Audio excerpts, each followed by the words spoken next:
우리가 사도행전 14장 8절부터 한번 보겠습니다. 14장 8절 표시해 놓으세요. 같이 읽어보겠습니다. 누스드라에 발을 쓰지 못하는 한 사람이 앉아있는데 나면서 걷지 못하게 되어 걸어본 적이 없는 자라. 바울이 말하는 것을 듣거늘 바울이 주목하여 구원받을 만한 믿음이 그에게 있는 것을 보고 큰 소리로 이르되 내 발로 바로 일어서라니 그 사람이 일어나 걷는지라. 할렐루야. 오늘 이제 우리가 바울이 누스드라에서 복음 전하는데 이제 안진뱅이를 일으켜 세운 사건입니다. 그래서 이제 이런 이 안진뱅이 나면서부터 안진뱅인데 이게 사도행전 3장에는 베드로가 나면서 뭐였죠? 안진뱅이가 일어났고 오늘 14장에서는 바울이 이제 1차 전도에 나가서 복음을 전하다가 그러니까 이제 복음을 전하면 항상 부자들이 오는 게 아닐 거 아니에요. 네? 성경에 마태복음 11장에 예수님 뭐라고 그랬어요? 수고하고 무거운 짐진 자들아 다 내게로 오라 내가 너희를 뭐라 했어요? 쉬게 하리라. 대부분 복음을 접했던 초창기 사람들은 이렇게 가난하고 병들고 또 사람들 속에 소외당한 사람들이 와서 예수 안에서 꿈과 희망과 병고침, 축복을 누리게 됐어요. 왜 그럴까요? 그 첫 번째가 이제 기적이 일어났어요. 뭐가 일어났다고요? 기적이 있었어요. 그러니까 그럼 기적은 어떻게 일어나는가? 우리가 이제 이런 것도 좀 궁금하고 의아할 수 있는데 저는 기적이 결코 테크닉이다라고 보지 않아요. 기교가 아니다 이 말이에요. 예수 이름이 증거되는 것에는 반드시 기적이 일어나야 돼요. 할렐루야. 그러니까 이제 너무 우리가 이제 기교를 배우러 다니거나 또는 뭐 어떤 특정인의 전유물로 이게 기적을 자꾸 이야기하다 보면 어떤 문제가 생겨버리냐면 예수님의 모습이 가려져요. 사람이 덮여진단 말이에요. 아셨죠? 초대교회 성도들은 언제나 기적을 누구의 이름으로 일어나라고 했을까요? 그렇죠. 예수의 이름으로만 기적 있게 해주세요 하고 말했단 말이에요. 그럼 오늘날 우리에게만 기적이 있을까요? 불에서 저는 그렇게만 생각하면 안 돼요. 기적이 모든 것이다라고 생각하는 것도 문제예요. 신앙은. 그러면 이제 뭐냐? 가장 첫 번째는 예수 믿고 구원받는 영생 얻는 것이 뭐예요? 1번이에요. 1번. 아셨죠? 예수 믿고 뭐 한 것이 1번이라고요? 영생 얻는 것. 제가 얼마 전에 그 책에서 보니까 중국을 통일한 사람이 이제 진시황이에요. 지금 이 중국이 하나잖아요. 지금 보면 그렇게 중국을 최초로 통일했던 사람이 춘추 전국 시대 진시황이라는 이 사람이 중국이 워낙에 큰 나라입니다. 우리가 생각하는 거 틀려요. 우리나라의 50배가 넘어갈지도 몰라요. 우리나라가 적은 나라입니까? 막상 여러분이 여행을 해보세요. 그렇게 적은 나라가 아닙니다. 우리가 서울에서 뭐 목포까지 간다. 굉장히 먼 거리예요. 자동차로도 보통 5시간 가는 거예요. 근데 목포에서 만약에 강원도 우리나라 끝까지 간다. 엄청난 거리단 말이에요. 근데 중국 같은 데는 얼마나 크겠냐. 그러다 보니까 이런 방대한 땅을 혼자서 통치한다는 게 그렇게 쉬운 게 아니단 말이에요. 근데 이거를 중국을 최초로 통일했던 사람이 진시황이라는 황제가 있었는데 이 사람은 이제 젊은 나이에 나라를 통일을 시켜가지고 왕이 되어가지고요. 이제 오래 살고 싶었어요. 안 죽고 오래 살아야 될 거 아니에요. 나라를 통일했는데. 근데 오래 살았냐? 몇 살이 죽은 줄 알아요? 49살이 죽었어요. 이 사람은 심지어는 영원히 죽지 않기 위해서 불로초를 구하러 다녔어요. 근데 그게 마음대로 되는 게 아니에요. 불로초를 구하고 막 좋다고 한 것을 다 먹었지만 몇 살에 죽어요? 49에 죽어버렸다. 여기 49은 있긴 있지만 그렇게 많은 나이가 아니에요. 청년이나 마찬가지예요. 여러분에 비하면 청년이에요. 그런 나이에 세상을 떠나버렸어요. 그리고 급격히 이제 몰락해서 나라가 다 또 분열됩니다. 이게 중국의 역사인데, 우리가 이제 사람은 굉장히 뭐 이렇게 오래 살고 싶다고 해서 사는 것도 아니고 마음대로 생명이 되는 게 아니에요. 그게 우리가 가지고 있는 한계란 말이에요. 근데 이제 오늘 우리가 성경에도 보면 이 나면서부터 안진뱅이 되었던 이 사람들, 그러니까 저 기적이란 이야기를 하면서 이제 제가 하는 말이죠. 우리가 기적이라고 하는 것을 너무 이런 것들을 따라다니다 보면 신앙이 대부분 뭐 한다고요? 애곡되고 잘못되는 거예요.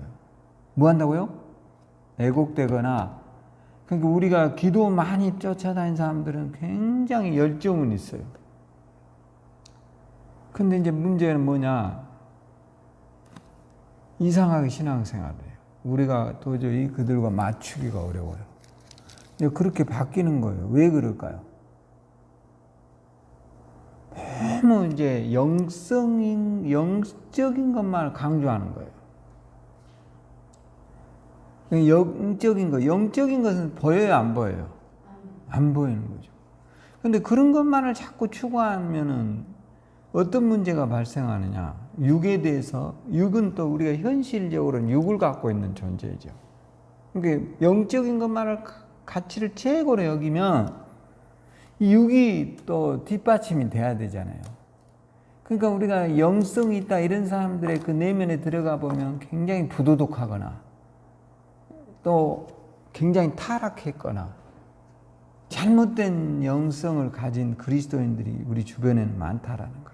그러니까 항상 신앙은 영성도 있어야 되지만 우리의 길들여지지 않는 육체도 늘 우리가 기도하고 안고 가야 될 그리스도인들의 덕목이에요. 할렐루야. 그게 그러니까 쉽게 말하면 사람은 이 육체라는 것을 막상 마음대로 이게 되는 게 아니에요. 통제가. 여러분 화가 마음대로 다스려집니까? 화나는 게 마음대로 다스려지는 사람 손 들어보세요. 나는 화나도 얼마든지 화 안 낼 수 있어. 이렇게 있는 사람 손 한번 들어보세요. 있을까요? 이게 쉬운 게 아니에요. 나는 성령 충만하니까 괜찮아. 그게 쉬운 게 아니란 말이에요. 오늘 여러분 여기서 예배하고 가지만 집에 가면 또 누구하고 싸워요? 마귀하고 싸워요? 마귀하고 싸우는 게 아니에요. 누구하고 싸워야 돼요? 가족, 나의 육신에 부딪히는 많은 사람과 끊임없이 분쟁하고 싸우고 이런 게 우리 일상이에요. 이게. 그럼 여러분이 그러다 보면 또 막말해요, 안 해요? 엄청 하잖아요. 욕도 하고 좌해져라 막 이런 소리도 하고. 그러면서 또 교회 오면 뭐예요? 또 회개하고. 이게 뭐냐 말이에요. 이게 사실 굉장히 우리가 극복하기 어려운 그러니까 육이라는 것은 바울 사도가 로마서 7장에도 그런 말이에요. 오라 나는 뭐라 그래요? 공고한 사람이다. 그러니까 왜 나는 자꾸 이렇게 안 하려고 하는데 또 그럴까? 이게 우리가 가지고 있는 그런 것들을 안고 인생은 가는 것이지, 이게 신앙이라 해서 하루아침에 이게 딱 탈출하는 게 아니에요. 그러면 얼마나 좋을까요? 신앙인이 됐으니까 신선처럼 살 수 있을까요? 그렇지 않아요. 여기에서 받은 에너지와 능력을 가지고 또 현장에서 부딪히는 수많은 어려움들을 슬기롭게 극복해야 돼요. 아시죠? 그래야지 나는 육은 이게 도저히 이게 안 되니까 산에 들어가서 살아야지. 이혼하고 살아야지. 나는 다른 사람 만나야지. 이런 게 우리가 가능한 거냐 이거예요. 그러면 뭐 이 세상에 안전한 사람이 있을까 없을까요? 없는지 잘 알죠, 여러분도. 그런데 우리는 그런 사람이 있는 것처럼 또 재혼하고 또 재혼하고 또 재혼한데, 우리가 수가성의 여인이 예수님 그 여인한테 물을 달라고 그랬어요. 그러니까 그 여인이 뭐라고 그래요? 유대인인 당신이 왜 나한테 물을 달라고 하냐? 그러니까 예수님이 네 남편 데리고 와라. 그러니까 여자가 뭐라고 그래요? 남편 없습니다. 남편이 없다는 네 말이 맞다. 너는 그 사람은요 무려 결혼을 몇 번 했어요? 5번째 했어요. 5번. 그래도 목 말라요, 안 말라요? 그것이 인생이다. 그러니까 오늘 여러분도 우리가 여기에서는 성령 충만, 예수로 충만 그러지만 또 집에 가면 누구하고 싸워야 돼요? 이 육과 싸우는 거예요. 아셨죠? 또 그게 우리가 영적 싸움이에요. 그러니까 이게 어떤 사람하고 살면 이런 게 없을 것이다. 그놈은 더 그래요. 그러니까 그런 생각을 버려야 돼요. 아셨죠? 그러면 더 그런다고요. 이 세상의 인간은 다 똑같아요. 딱 안 같은 사람이 한 부류가 있어요. 정신 이상한 놈들. 그놈들은 우리하고 도저히 초월해버렸으니까 지 마음대로 사는 거예요. 혼자가 산에서 살아본다든가 가족이고 뭐고 다 내 배 챙겨버려요. 근데 이제 우리는 그리스도인으로서 끊임없이 이 현실의 문제를 깨닫고 오늘도 싸우는 거예요. 할렐루야. 싸워서 지지 말고 뭐 하라고요? 이기라는 뭐 그런다 싸우라고 해갖고 두드러 패고 그러라는 게 아니에요. 매일 나를 쳐서 십자가 앞에다 나를 쳐서 복종시키는 거예요. 뭐 한다고요? 나를 쳐서 십자가 앞에서 뭐 한다고요? 복종하는 거예요. 예수님은 얼마나 힘들었을까? 응? 벌 맞아보니까 성권사님도 아프시죠? 그럴 때 예수님의 십자가를 생각하는 거예요. 할렐루야. 여러분의 남편이 되게 먹일 때 가룟 유다는 얼마나 예수님이 먹였을까? 응? 예수님이 얼마나 배신감 느꼈을까? 이러면서 참여하지. 저 인간 얼른 죽어버렸으면 좋겠다. 죽으면 좋을 것 같아요? 한번 생각을 해보세요. 죽으면 좋을 것 같죠? 이제 진짜 외롭고 쓸쓸해요. 누가 집은 지키냐 이 말이에요. 그러니까 너무 그런 것들에 대한 한상을 깨야 돼요. 신앙은 지나친 한상과 망상을 벗는 거예요. 할렐루야. 그리고 현실에 맞춰서 현실과 맞닥뜨려서 싸워서 승리하는 거예요. 할렐루야. 그래야지 뭐 우리가 신앙생활 한다고 하는 사람들이 막 자꾸 이상의 세계, 어디 기도원에 가자, 산속에 들어가자, 우리만 모여서 살자. 거기에 뭐 행복이 있을 것 같지만 인간은, 여러분이 사람은, 우리가 예수 속담에도 이런 말 있잖아. 10길 물길은 알아도 뭐예요? 한 길 사람의 마음속 모른다. 이게 정답이에요. 여러분들끼리도 좀 마음이 잘 맞죠? 근데 솔직히 다 맞아요, 틀려요? 그렇죠. 벌써 틀리다고 제일 먼저 하잖아. 그러니까 사람이라고 다 맞는 게 아니란 말이에요. 할렐루야. 너무 그런 것들, 난 저 사람하고 살면 참 행복할 거야. 그렇지 않아요. 막상 그놈하고도 살아보면. 유명한 영화배우 김지미가 한 말이 있어요. 김지미. 여러분, 김지미가 얼마나 미인입니까? 응? 우리나라의 1세대 영화배우 가운데 가장 미인이 김지미예요. 김지미는 나훈아하고도 살았죠. 가수. 또 서울대학교 암 전문인 뭐 이누구 박사하고도 결혼하고 살았어요. 근데 다 이혼했어요. 지금 누구하고 살아요? 혼자 살아요. 그 사람이 유명한 말을 했어요. 이놈 저놈 다 살아봤지만 남자는 뭐 한다 했어요? 다 똑같은 놈들이다.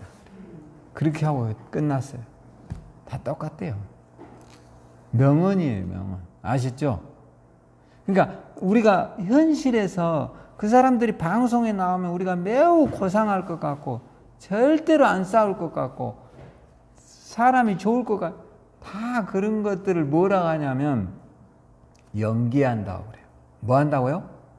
연기한. 저 사람은 안 싸울 거야. 그렇지 않아요. 따라서 나도 어느 정도 잘 살고 있습니다. 이렇게 위로를 하세요. 할렐루야. 그래야지 나만큼 비극적이고 나만큼 불행하고 나만큼 저주받은 인생이 없다. 이러면 답이 없잖아요. 오늘 우리 그리스도인들은 어려운 우리의 현실의 문제들 앞에 너무 좌절하지 마세요. 할렐루야. 또 이기고 나가야 돼요. 할렐루야. 이기면 새 힘이 생겨요. 할렐루야. 이기면 뭐 한다고요? 새 힘이 생기고 또 다른 장벽에 우리가 맞닥뜨려지게 돼요. 인생은 영원한 게 없어요. 우리도 잠깐 사는 거예요. 어떻게 산다고요? 잠깐 사는 거예요. 할렐루야. 여러분이 봐보세요. 지금 뭐 우리 정권사님 올해 정확하게 연세가 어떻게 되세요? 제가 좀 알아보려고 그래요. 70. 예? 77. 77을 7학년 7반. 우리 송권사님 그러면 7학년 6반. 여기 서욱신 지사님은 6학년 2반. 박금혜 지사님 6학년 4반. 좋아요. 자, 여러분 이렇게 이제 살았지만 사실 따지고 보면 지금까지 살아온 게 굉장히 짧게 느껴지죠. 나 뭐 오래 살았다 이런 생각을 별로 안 든단 말이에요. 인생이란 게. 왜 그러냐? 그만큼 우리가 하루하루를 기쁘게 살아온 거예요. 할렐루야. 근데요, 진짜 인생을 힘들다 간 사람은 뭐냐면 마지못해서 사는 사람들이에요. 매일 아픈 사람, 매일 죽도록 아픈 사람 있죠. 응? 이런 사람은 하루가 뭐 할까요? 지긋지긋하지. 매일 아픈 사람도 있어요. 아주 막 너무 고통스럽게 아픈 사람. 이런 사람 이렇게 안 되게 하신 우리 하나님 앞에 감사란 말이에요. 할렐루야. 그래서 여러분과 오늘 제가 이제 8절에 한번 가봐요. 누수들의 발을 쓰지 못하는 한 사람이 앉아 있는데 나면서 걷지 못하게 되어 걸어본 적이 없는 이런 사람은 이제 안진뱅이라 하죠. 나면서부터 걸어봤어요? 못 걸어봤어요? 못 걸어봤어요. 굉장히 심각한. 근데 이게 의학으로는 이 사람들은 살릴 수 있을까요? 불가능해요. 여러분요, 팔만 부러져가지고 한 2개월 기부싸고 있으면 이게 풀잖아요. 그럼 2개월 동안 뭐 하죠? 재활해야 돼요. 그냥 막 이렇게 해갖고 이러고 당기면 이제 팔도 가늘어지고 팔이 이렇게 안 펴집니다. 이 필 때 보통 고통스러운 게 아니에요. 그러니까 대부분 이제 노인들은 병이 어디에서 오느냐면 몸이 유연하지를 못해요. 그러니까 자꾸 집에서 체조도 하고 몸풀기도 하고 이렇게 해야 돼. 아셨죠? 그래야 여러분이 오래 살아요. 오래 안 살고 싶은 사람은 그냥 안 해도 되고요. 그냥 알아서 하세요. 자, 9절에 봐봐요. 바울이 말하는 것을 듣거늘 바울이 주목하여 구원받을 만한 믿음이 그에게 있는 것을 봤다. 이 사람이 이제 여러 사람이 앉아있는 상황에서 바울이 복음을 전하는데 가장 어떻게 들어요? 네? 열정적으로 들은 거죠. 그럴 거 아니에요.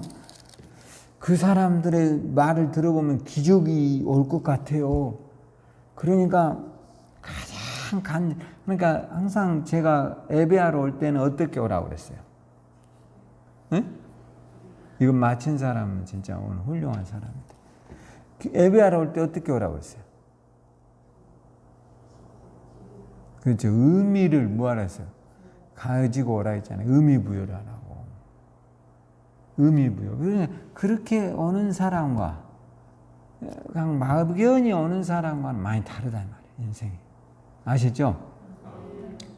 의미 부여를 하는 거예요. 그러니까 이 사람에게 구원받을 만한 믿음이 보였다는 거예요. 이게 중요해요. 그럼 어떤 게 구원받을 만한 믿음이었을까요? 다른 거 아니죠. 그의 눈동자가, 여러분 교회 예배에 앉아서 늘 이런 사람이 구원받을 믿음이에요. 이런 사람이 구원받을 믿음이에요. 교회 오면 일하고 있으면 늘 할렐루야. 이거는 절대 구원받을 믿음이 아니죠. 눈을 부릅뜨고 뭔가 저 사람에게서 내가 배워야 되겠다라는 열정을 이 사람의 눈동자에서 느껴진 거죠. 오늘 여러분도 그런 의미 있는 예배를 자꾸 드려야 돼요. 할렐루야.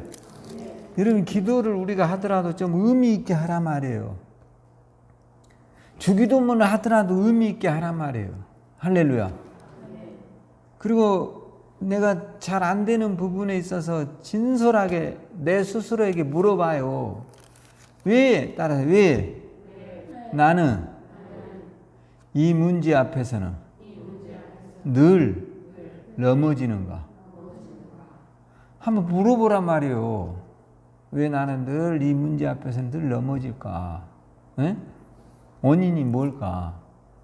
물론 뭐 다혈질일 수도 있고 또는 폭력적인 말일 수도 있고 여러 형태가 있겠지만 그것을 나를 검증해 보면 일단 우리가 이런 말 있잖아요. 적을 알고 누구를 알아 했어요? 나를 알아고 그랬잖아. 그러면 좀 더 대처하기가 쉽잖아요. 아, 나는 이럴 때 굉장히 화가 나는구나. 이런 때 내가 한번 참아보자. 이런 게 이제 문제를 잘 파악하고 접근하는 사람이죠. 그러니까 여러분이 그런 게 필요하다는 거죠. 할렐루야. 그런 것이 전혀 없이 늘 막연하게만 대처하면 아무것도 우리가 되는 게 없어요. 시간이 가도. 그리고 우리는 늘 무너지면서 이런 이야기를 해요. 아, 기도원 가서 기도하면 나아질 거야. 40일 금식 기도하면 나는 고쳐질 거야. 고쳐질까요? 고쳐지지 않아요. 100일 금식 기도하면 어떻게 될까요? 죽어요. 그런다고 고쳐지는 게 아니에요. 적을 알고 뭘 하겠어요? 나를 알아야겠잖아요. 어떤 문제가 나를 이렇게 늘 연약하게 만들고 무너지게 하는가? 왜 나는 지나고 나면 늘 후회할 일에 대해서 이렇게 이 장벽으로 인해서 하나님 앞에 나는 왜 복을 받지 못하는가? 아시죠? 그런 신앙의 질문을 던지면 어느 순간에 여러분이 영적으로 더 한 단계 성숙해져 가요. 근데 이제 우리는 이런 생각을 하죠. 그렇게 안 되는 나 때문에 늘 기도해야 된다. 금식해야 된다. 기도원 가야 된다. 이러다 보니까 이제 어떤 문제가 파생하냐면 갈 때는 돼요.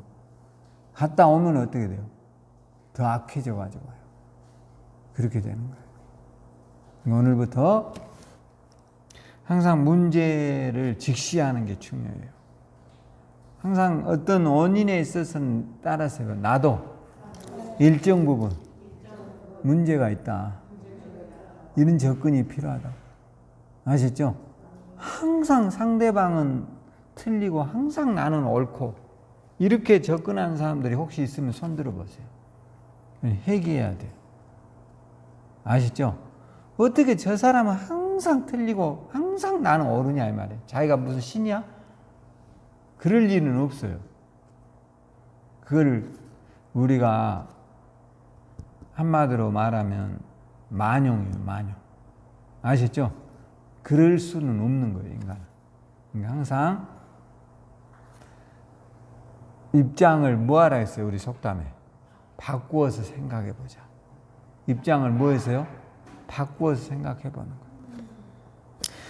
자, 10절입니다. 큰 소리로 이르되 내 발로 일어서라 하니 그 사람이 일어나 걷는지라.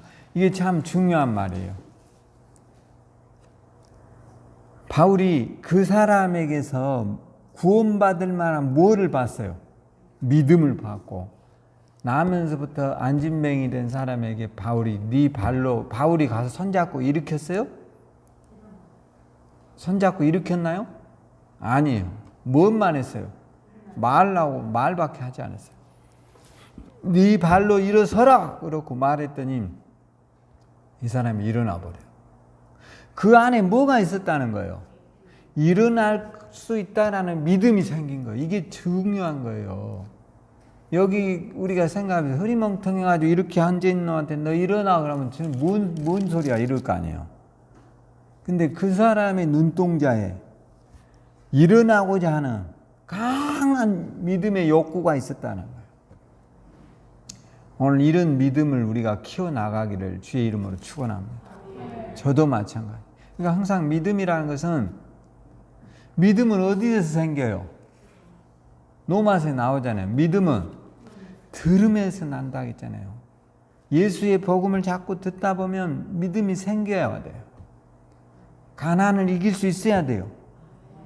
병을 극복할 수 있어야 돼요.